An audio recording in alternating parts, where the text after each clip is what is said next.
What the Zionists did was, in the wake of the First World War, the Treaty of Versailles, to break up the Ottoman Islamic Empire and to bring some territories under French control and some under British. So Egypt went to Britain, and Jordan went to Britain, and Iraq went to Britain. That's a large part of it. But Lebanon went to France, and Syria went to France.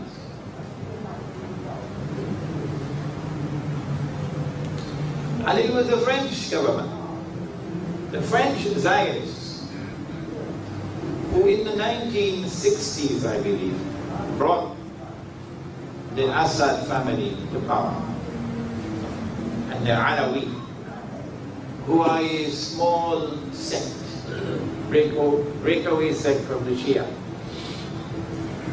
who, if I'm wrong, please correct me, believe that Ali radiallahu ta'ala anhu is divine, which is nonsense, but this is what they believe.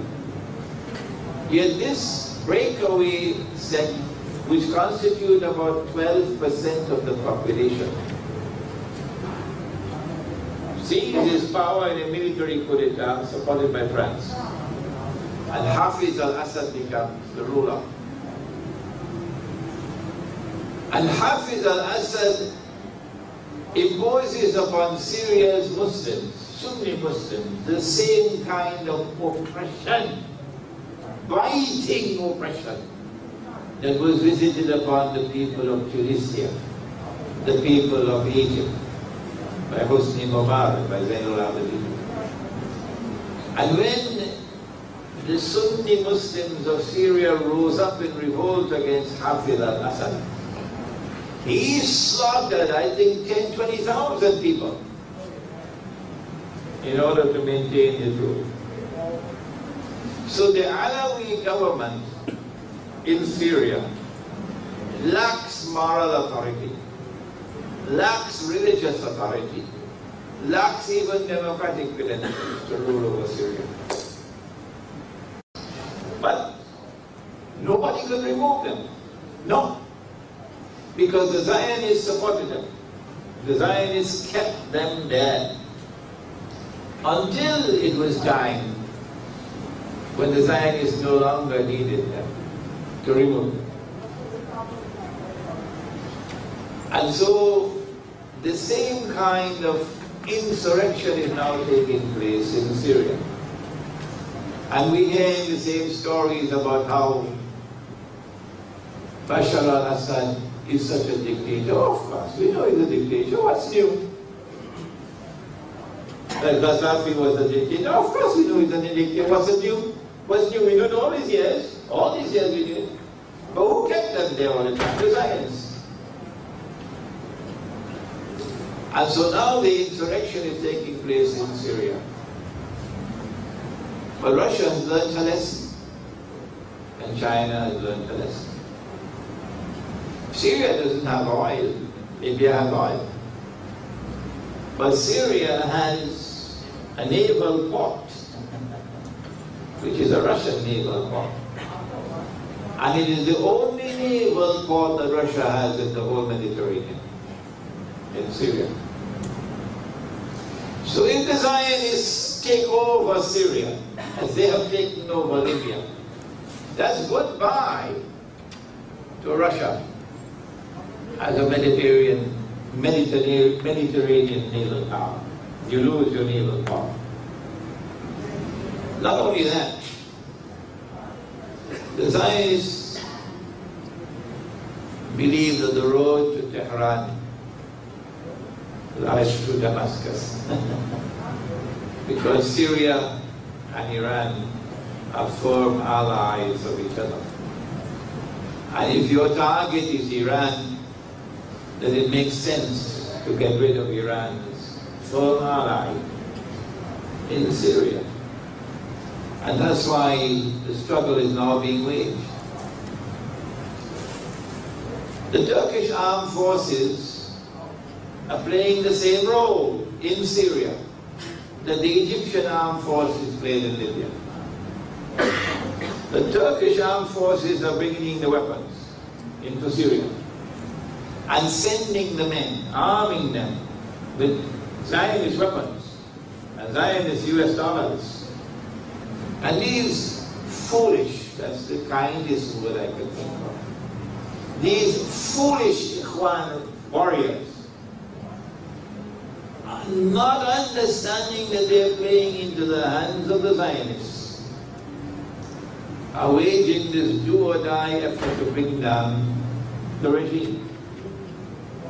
Our response is, if you want to bring down a dictator, someone who is oppressing you, someone who has no moral or religious right or even democratic right to rule over you, you have the right to wage a struggle for liberation from oppression.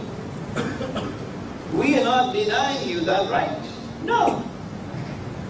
Because Allah says in the Quran in Surah Al-Hajj, أُذِنَ لِلَّذِينَ يُقَاتَلُونَ بِأَنَّهُمْ ظُلِمُوا وَإِنَّ اللَّهَ عَلَى نَصْرِهِمْ لَقَدِيرٌ. Allah has given you permission to wage an armed struggle for liberation from oppression.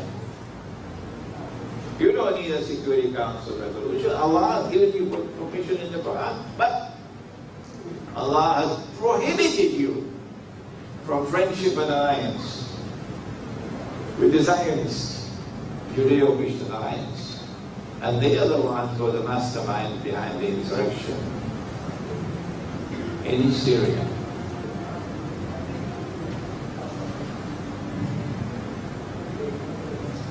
What's going to happen? We know what happened in Libya.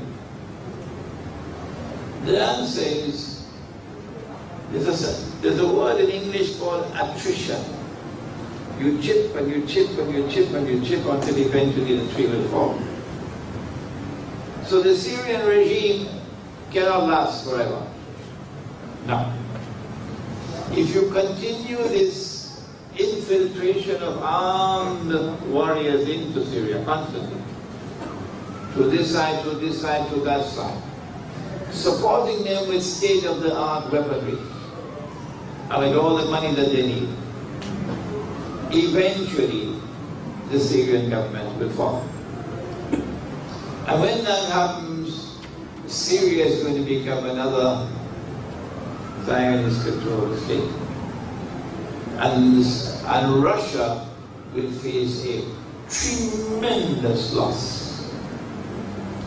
This is why both Russia and China vetoed the recent Security Council resolution. But then what possible solution could there be if we are to prevent Syria or save Syria from becoming another Zionist-controlled state? There are those, maybe you have some sitting right here in this gathering, who are only too happy for Bashar al-Assad to go, and they don't care what comes after. We just want him to go. But we understand that the fall of the Bashar regime at this time will lead to the same result as in Libya. And so Syria will become another NATO state. What possible solution there can be? We have suggested that the Sunni majority Muslims of Syria, through their ulama, did the Prophet not say, sallallahu ta'ala alayhi wa sallam, Allahumma barik lana fi shamina wa yamanina. O Allah, grant blessings for us in our Sham and our Yemen. The answer is that this majority Sunni Muslims of Syria, who are not willing to make friendship and alliance with the Zionists, they are the ones who must approach Russia. And they are the ones who must impress upon Russia that you can bring about regime change in Syria. And Bashar al-Assad probably will be only too happy to step down. And the Sunni regime will take over. which will maintain friendship and alliance with Russia and with Iran. In order for that to take place, and for the slaughter and the oppression to end, that's what we want, but they don't want that. No, no, no. They want Syria to become another Zionist state. That's what they want. In order for that to take place, you must have your ulama. And that's what we don't have today. I'm so sorry to say. We do not have the ulama of Islam who have the knowledge and the insight to be able to offer this kind of guidance.